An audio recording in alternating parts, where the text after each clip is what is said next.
তো আজকে আমাদের পড়া হচ্ছে এই দুইটা চিহ্ন। এই দুইটা চিহ্ন আজকে আমরা শিখব।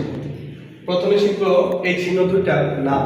ঠিক আছে, প্রথমে হচ্ছে এই চিহ্নটা, যা খোলা দিকটা থাকে বাম দিকে, বন্ধ দিকটা থাকে ডান দিকে। ঠিক আছে, বুঝতে পারছেন? তো এটার নাম হচ্ছে কি, বাংলায় বলবো আমরা বৃহত্তর। কি বৃহত্তর? ইংরেজিতে বলবো আমরা গ্রেটার দেন। কি গ্রেটার দেন।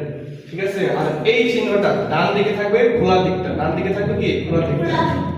তো এই চিহ্নটার নাম হচ্ছে ক্ষুদ্রতর। কি ক্ষুদ্রতর, বা ইংরেজিতে আমরা বলবো কি লেস দেন। ইংরেজিতে আমরা কি বলবো? Less than. ঠিক আছে, তো এই দুইটা চিহ্নের মধ্যে আমরা বোঝাবো দুইটা সংখ্যা। ঠিক আছে, কোন সংখ্যাটা বড় আর কোন সংখ্যাটা ছোট।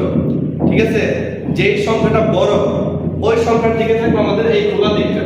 বুঝতে পারছেন? জি। এইখানে কি আছে, খোলা দিকটা এই দিকে আর এখানে খোলা দিকটা এই দিকে।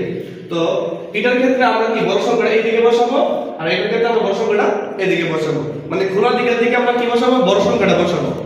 আর বদ্ধ দিকের দিকে আমরা বসাবো কি ছোট সংখ্যাটা।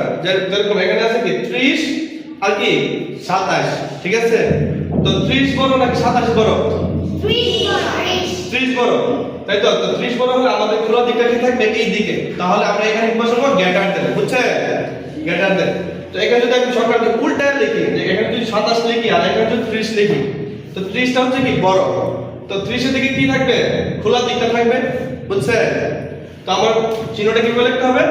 এইভাবে লিখতে হবে। তো এটা হচ্ছে কি ক্ষুদ্রতর বা লেস দেন। বুঝছেন?